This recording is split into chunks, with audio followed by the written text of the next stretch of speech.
Tonight's speaker is Michael Levine. He is executive in residence at the Thunderbird School of Global Management, where he has provided international consulting, research, and advising for both the school and its multinational business clients. He has lived and worked in Shanghai, Moscow, Hong Kong, Jerusalem, and Washington, D.C. And it is his firsthand knowledge of China and Russia that have allowed him to write his book, The Next Great Clash, with great clarity and without portraying the United States as either the hero or the victim. In The Next Great Clash, Levine presents evidence of a global political order on the verge of a historic power shift from west to east. A reemerging China is the only nation with the latent capacity to challenge American hegemony. He demonstrates that such a challenge to the status quo usually leads to war. The books are for sale in the back. We invite you to purchase a copy at the seminary co-op table in the back. And Mr. Levine has graciously agreed to sign copies following formal remarks. And now, let's welcome Michael Levine. Thank you.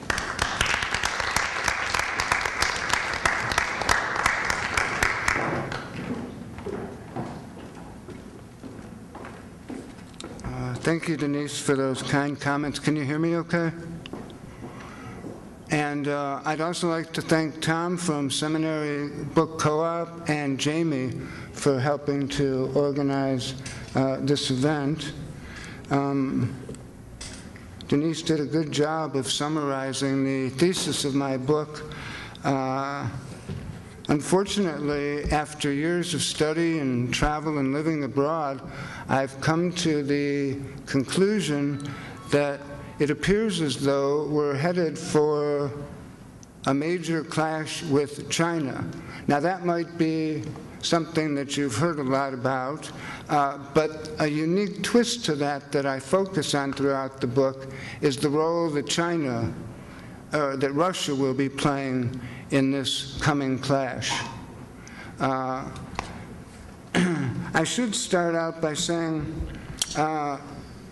I have no bone to pick with China. I don't wish for any of this to happen. As a matter of fact, I truly hope that everything I've written is incorrect. And unfortunately, I don't think that that's the case. How did I come to these conclusions? What I plan to do is go over the first section of the book, which gives the theoretical framework for these conclusions. And then I'm going to read a brief section of the book, and then there will be some questions and answers. What I found from my years of study are that major theorists and political scientists in the economic realm, political field, and also cultural studies all seem to have come up with models or theories that support the idea of a coming conflict with China. For example, there's a theory put forward by two scholars, Modelsky and Thompson, about long cycles and Kondratiev waves. These refer to the appearance of economic innovations such as cotton or steam or the railroad or airplanes, and now we have the information revolution.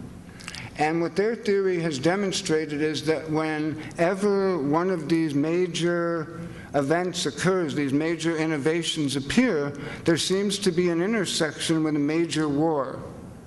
And we're at that point right now, according to their theory.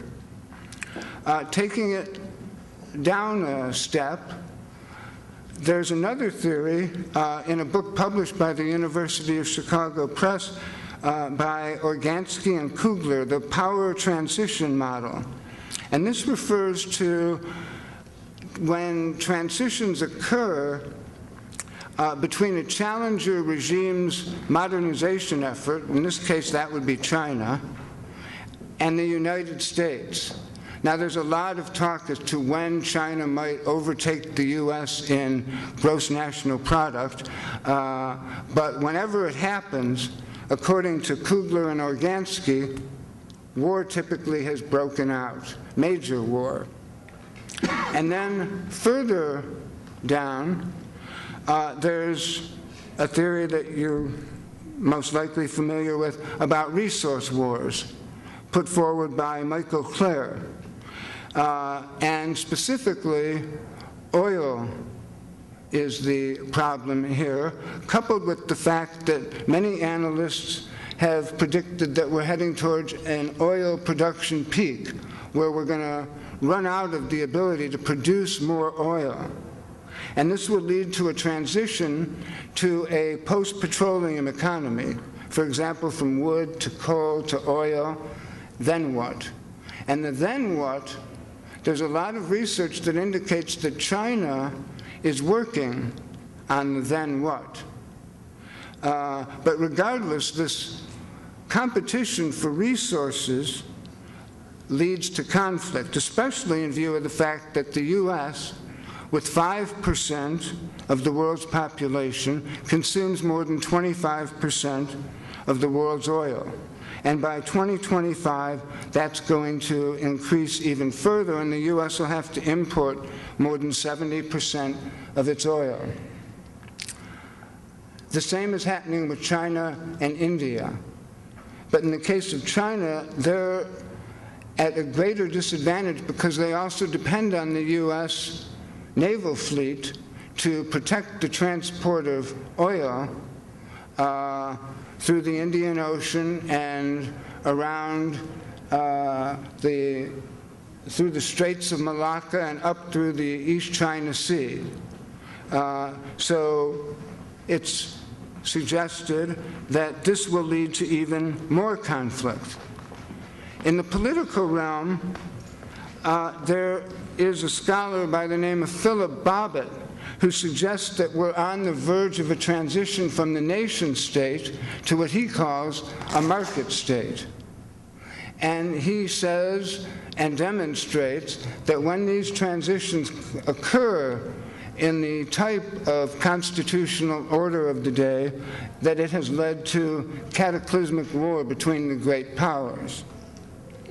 One of the University of Chicago's very well-known political scientists, John Mearsheimer, clearly makes the case for the competition between the U.S. and China leading to what he calls unbalanced multipolarity in Northeast Asia. And he demonstrates once again that this type of unbalanced multipolarity has led to great power conflicts throughout history. And finally, there's Samuel Huntington and his theory of the clash of civilizations, in which he has suggested a Chinese Islamic alliance against the West, or an arms for oil access. It's the West versus the rest, or, if you will, 14% of the world's population of primarily white people in wealthy northern countries versus everyone else. And when you take all of this into account, the best way I can summarize this again is by reading the final paragraph of this chapter. As we have seen, Medelsky and Thompson have established a correlation between the appearance of major economic innovations and global wars, and many theorists believe we're on the cusp of a transition from the information revolution to a new wave of innovations that will unleash a revolution in nanotechnology, genetic engineering, and space exploration. At the same time, the erosion of the legitimacy of the nation state and the emergence of the market state may lead to what Bobbitt calls an epochal or cataclysmic war. Regardless, the U.S. will most likely intervene to prevent China's rise as a potential peer competitor, especially because, as China's economy grows, the likelihood of war with the U.S. will increase. Huntington believes that a Chinese Islamic alliance against the West may erupt into an inter-civilizational war. Now, those are the big macro trends that are addressed in the book, but then when you move to the U.S. itself and what's happening here, we focus on three general areas. The first, U.S. foreign policy, and the rise of what has been called the Vulcans, meaning the neoconservative groups. And that also seems to have a basis here at the University of Chicago, where Paul Wolfowitz studied under Professor Strauss. What has this caused? Severe strains in the Atlantic Alliance, although that seems to be alleviated somewhat recently with the change in power in France and Germany, and it seems like a complete disdain for the United Nations. At the same time, over the past 40, 50 years, there's been a politicization of the U.S. Defense Department. By that I mean that the U.S. Secretary of Defense over time has become a political appointee rather than an expert. And that's especially the case with Donald Rumsfeld. This has led to a vast strategic overextension of U.S. forces. There are currently more than 500,000 U.S. military personnel assigned to more than 700 bases in at least 38 countries. And this is based on open resources.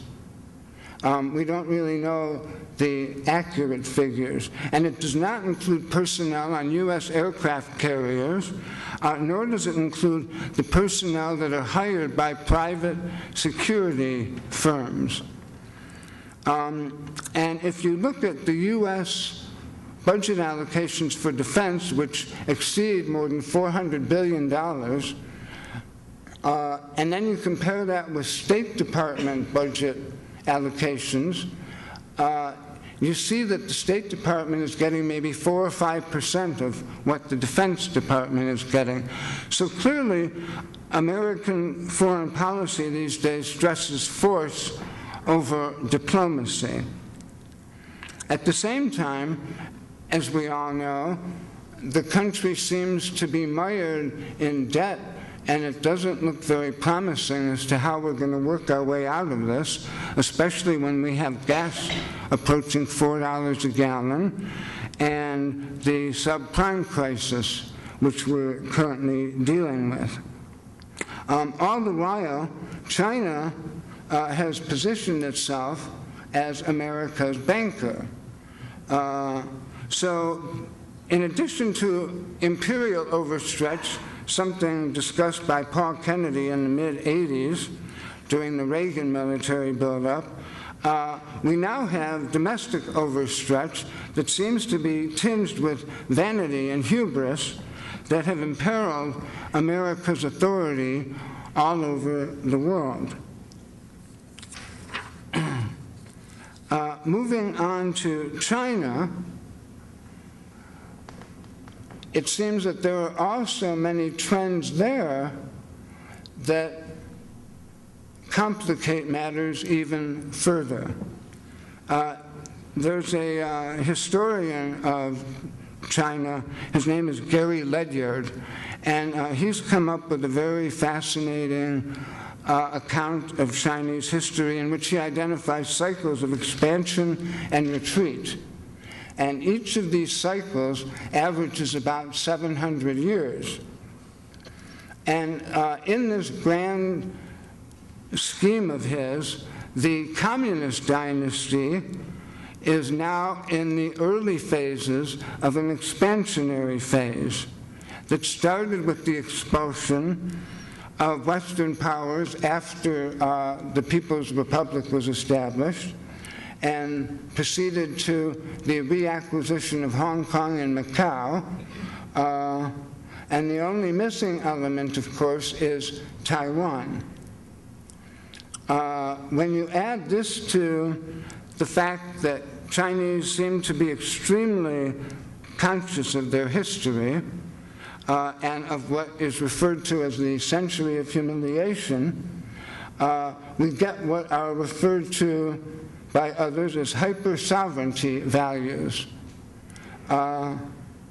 And this is especially true when it comes to the western rim of China, Mongolia, Tibet, Central Asia.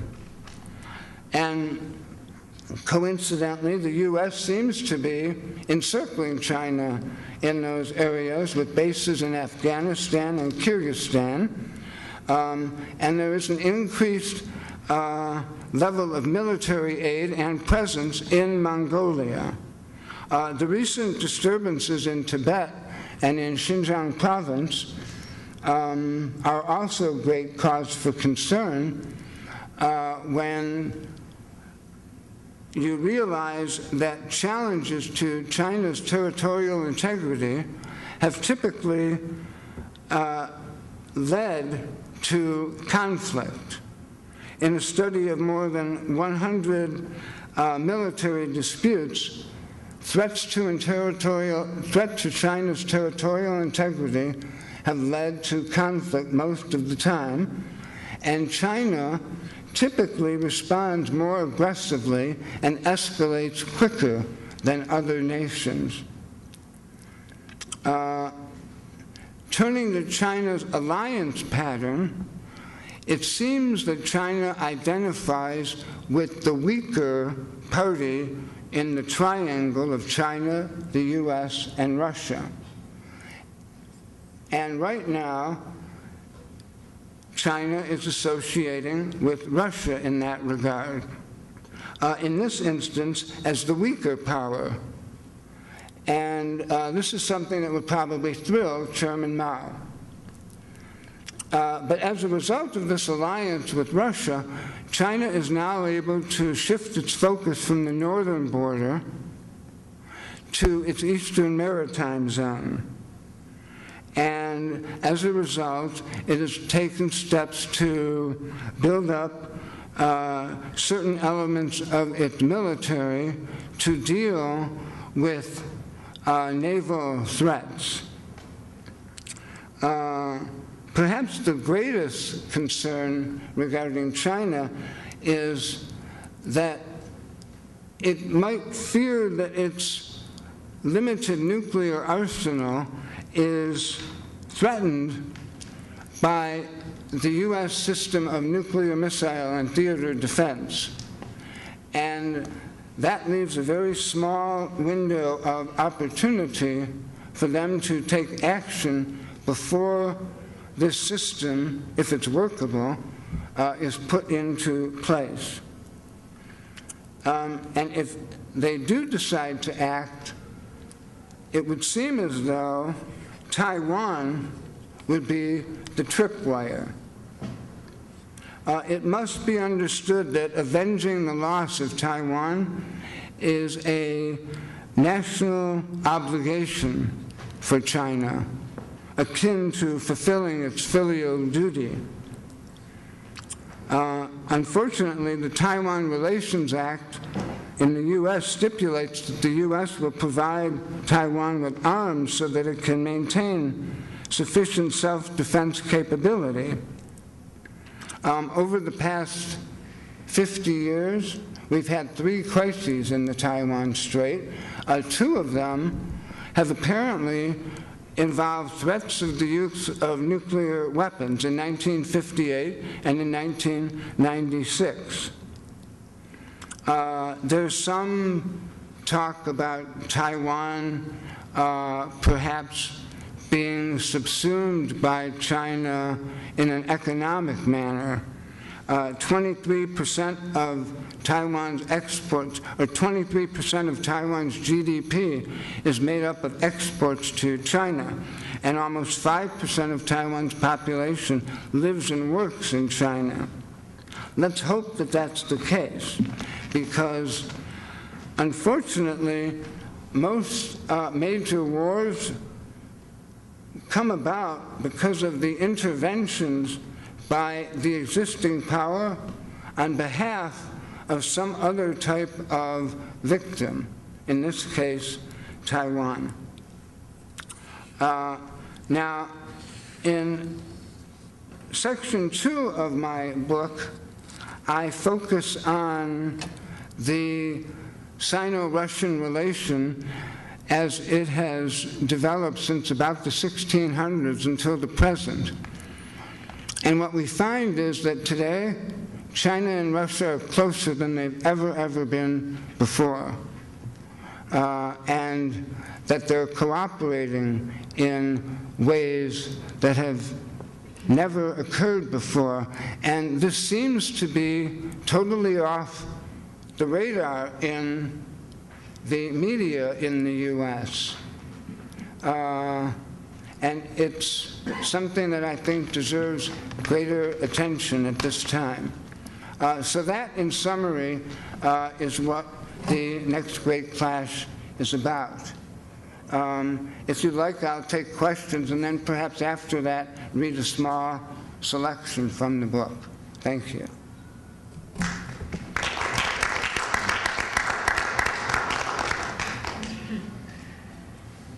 Questions, please? Please.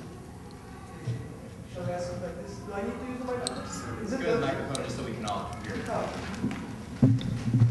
hear? Thanks for the talk. It was really interesting. But I want you to clarify a certain concept which is key for your presentation, which is this clash you're talking about. What do you have in mind? Are you talking about a war or a systemic change? Because at the beginning of your speech, when you were doing the literature review, you mentioned about the Kondratiev waves that occurs, and which normally within each cycle ends up in a structural change in world economy and the political organization of the world. Whereas from your speech, I understand as if two nation states will confront each other. Do you envision any kind of economic or political organizational change resulting from this clash that you foresee? Or will it be just a war that we see each and every century? Well, first of all, I speculate that if there's going to be a war, it's going to occur in the next 5 to 20 years. The type of change that it leads to, I really don't know what that entails. I wish that I did.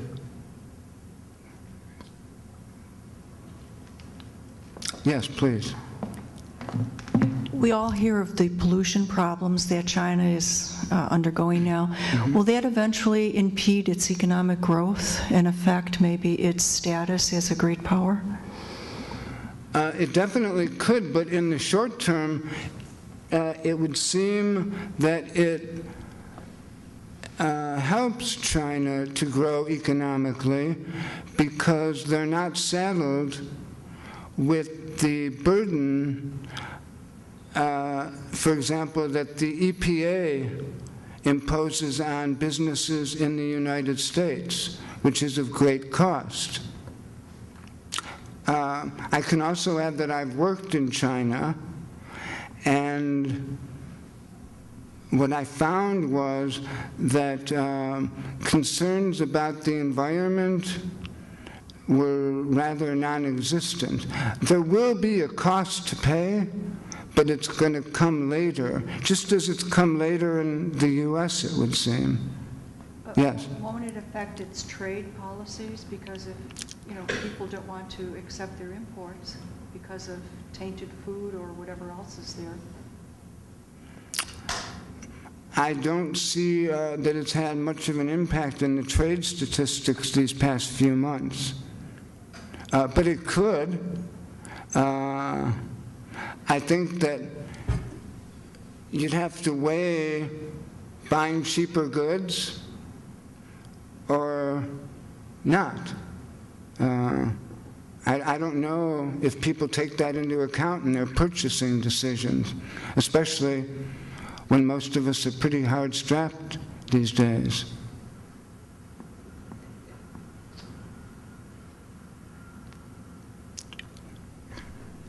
Do you think this is going to happen because obviously in the next 5 to 10 years the Chinese are going to be overthrown? I mean, they can't, if Russia only held out, they can't hold out much longer. It's been 15 years. How much longer can they hold out? I'm not sure I follow your question. Well, I mean, the Soviet Union was overthrown. I mean, these guys will have to go too. I mean, the people aren't going to put up with this forever. They're going to. Communism is dead, and I mean that somebody's going to wake up and realize it one day, and they're not. What are they going to do then? I mean, you see the war coming because when instead of they're being overthrown from the threats, they'll try and use this as a way out? That could happen. However, the Chinese have managed their transition economically much differently than the former Soviet Union did. But they were much younger. I mean, the Soviet Union survived for like 70 years. I mean, they're hitting like 60. So I mean, their time is coming. Can they do much? You know, can they last much longer? I think that yes, they can, mainly because it seems to be a communist regime in name only. There doesn't seem to be much adherence to ideology other than a level of capitalism and acquisition that seems to far exceed what goes on here. That seems to be the new religion, along with a type of nationalism that is perhaps dangerous and will be on display for all to see during the upcoming Olympics.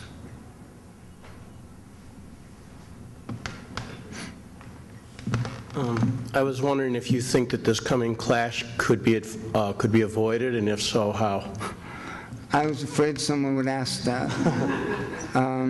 I've thought a lot about that, and I have to admit that I've made lists throughout my years of reading of ways to do that. And they're not my ideas. I can't take any credit. But in the scheme of things, I could name many ideas, but they all seem so insignificant. But that's a rather hopeless message, isn't it? One of the greatest ways I think that we can make progress is, and you might laugh at me, I think the U.S. ought to consider some type of national campaign to spread the teaching of Chinese and get as many students to China as possible. Right now, there are at least 60,000 Chinese here in America studying in universities in all fields, whereas in China, there might be 2,000 or 3,000 Americans who are studying in language programs primarily, and we really have to change that. That would be one way. But that's something that takes years, if not a lifetime, to accomplish.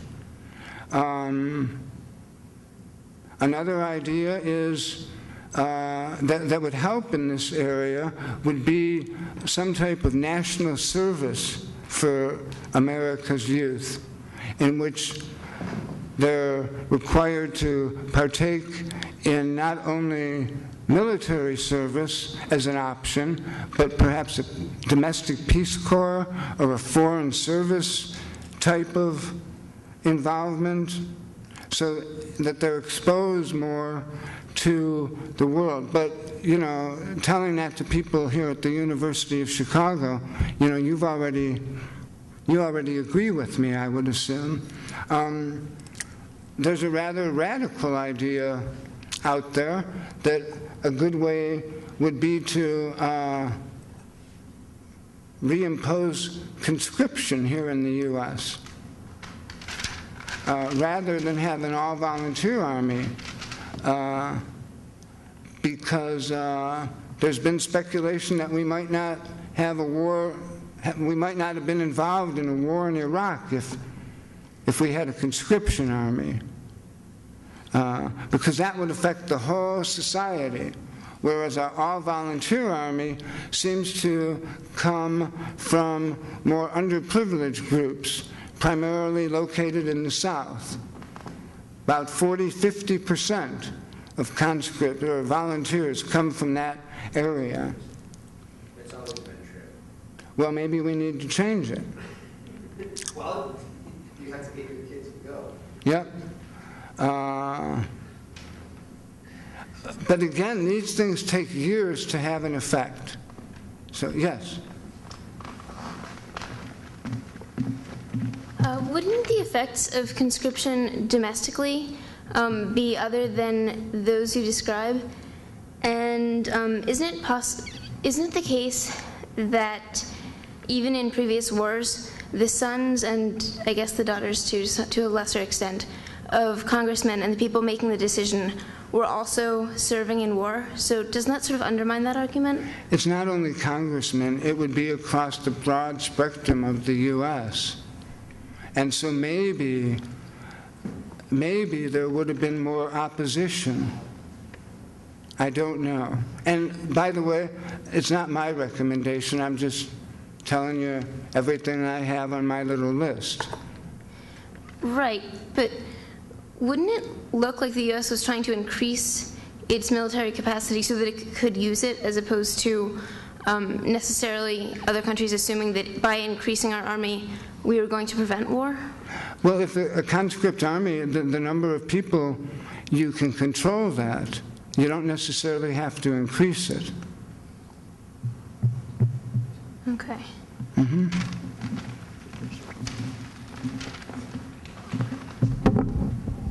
You mentioned that there had been 2 occasions when the threat of nuclear weapons had come into play. You very carefully didn't say who had made the threats. Mm-hmm.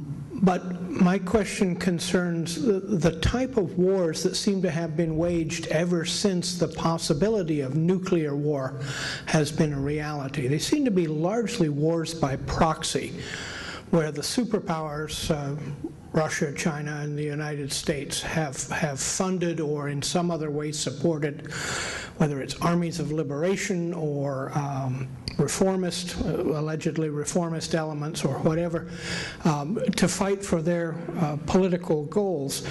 The great calamities in this time have been where superpower armies have gotten directly involved. Afghanistan for the Russians and Iraq and Vietnam for the Americans. Have the Chinese just been lucky since Korea in staying out of this sort of bleeding of the national treasury and the best of its youth, or is this a deliberate policy on their part to pull back and let other people spend the best of their national ability fighting idiotic wars? Mm-hmm. Well, to paraphrase Sun Tzu, it's best not to fight, but if you have to, let others fight for you. And one follow-up, the Chinese did get involved in what could have escalated into a nuclear war in 1979 when they invaded Vietnam to teach Vietnam a lesson over Cambodia. And this was done with President Carter's sanction. When Deng Xiaoping met with him in the White House, there was a discussion about this, and after Deng Xiaoping returned to China, the Chinese moved into Vietnam and lost many soldiers as a result. And there was concern that there could have been some type of nuclear involvement by the Soviet Union, who was an ally of Vietnam at the time.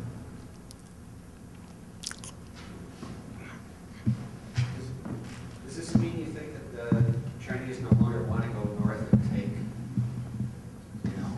the Siberia for people rather than they're going to try and go south? I don't think that the Chinese are trying to go anywhere.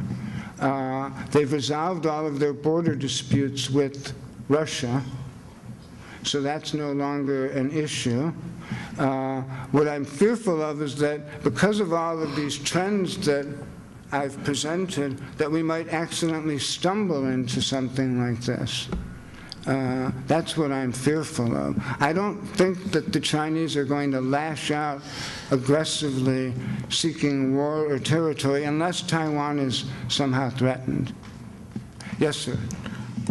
Yes, when you pointed out that this conflict is going to happen in the next 5 to 20 years, I was wondering what kind of conflict this might be. Is it going to be a military conflict, or is it going to be fought in this sort of economic conflict?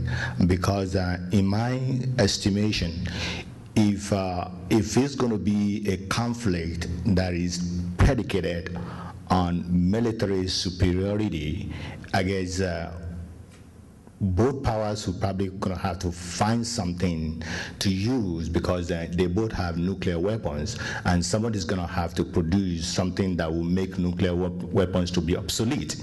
Otherwise, they're going to cancel themselves out. But it's almost very difficult to see where the conflict is going to happen between the United States and China, because as you pointed out earlier, that the two countries are so intertwined, at least economically speaking, because you have so many American companies operating from China, and as you also pointed out earlier, that China is pretty much like the banker to the U.S. So when you have this serious economic intertwine between the two countries, I wonder why, how is a conflict going to happen in this kind of situation where nobody's going to win at the end of the day anyway.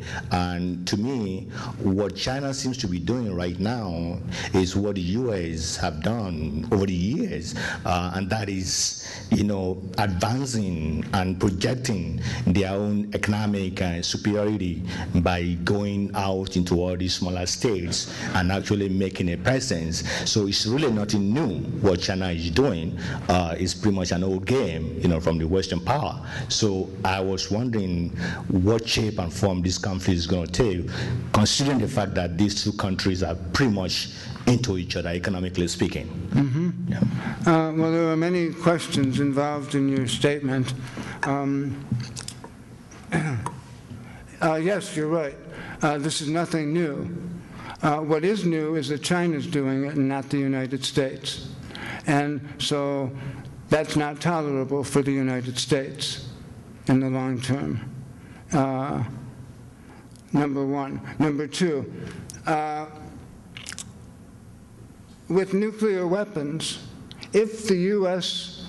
system of nuclear missile and theater missile defense works, that'll sort of neutralize China's nuclear capability. And its nuclear capability is rather small. I believe that there are 20 or so intercontinental ballistic missiles that could hit the U.S. It's a very small force, and it's all land-based. They don't have them on submarines yet, and so it's much easier to take them out, theoretically, if it ever came to that. Don't misunderstand, I'm not advocating for any type of nuclear war, however. If there is a war, it would occur in China, not in the U.S. China doesn't have the military capability to project its power here militarily. However, your question leads to some very interesting points. China has been building up its capabilities in asymmetric warfare. What does that mean? Well, it looks for weaknesses in the U.S. and exploits them. What's a weakness? There are many. The U.S. is networked to an unbelievable extent, and Chinese youth in particular seem to be very talented at manipulating computer networks. And so it's quite likely that they could theoretically take down the U.S. computer network. That would mean our whole economy would come to a standstill like that. And theoretically, it could happen. Other areas, there seems to be a type of technology that the Chinese are developing regarding nuclear submarines that might give them an advantage close to home. The Chinese are also working on warfare in space. And then, of course, we always hear about the trillions of dollars that the Chinese have amassed in their foreign reserves, meaning U.S. dollars. And theoretically, they could dump those on the market and cause huge pandemonium in our economy. Now, you mentioned also the huge interdependence between the U.S. and China. So many people say they'd never do that because it would hurt them too. And that's true. It would hurt them. But they do have an ace in the hole. They do have something they can fall back on. And what is that?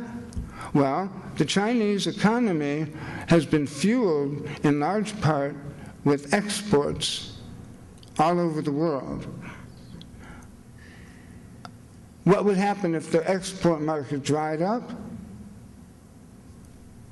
They would turn to their domestic market, which still has huge potential for development. And Chinese also have the highest, well, I don't know if it's the highest, but a very high savings rate of about 50%. So their banks are filled with all of this money that people have been amassing. And now I'm sure the government would take steps to encourage domestic consumption, which they've unleashed, but only to a small degree.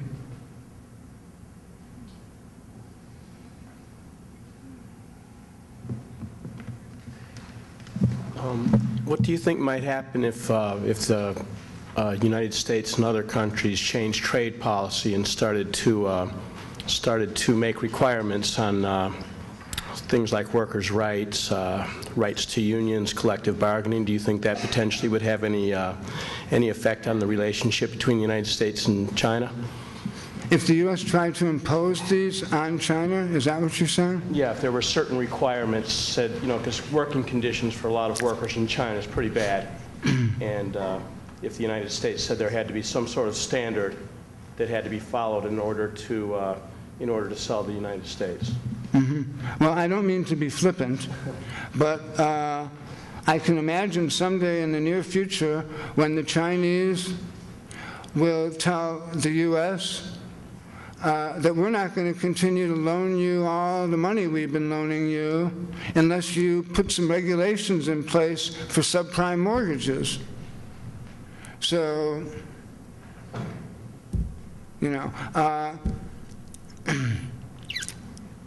and I don't see that U.S. pressure will force the Chinese to do anything regarding labor rights.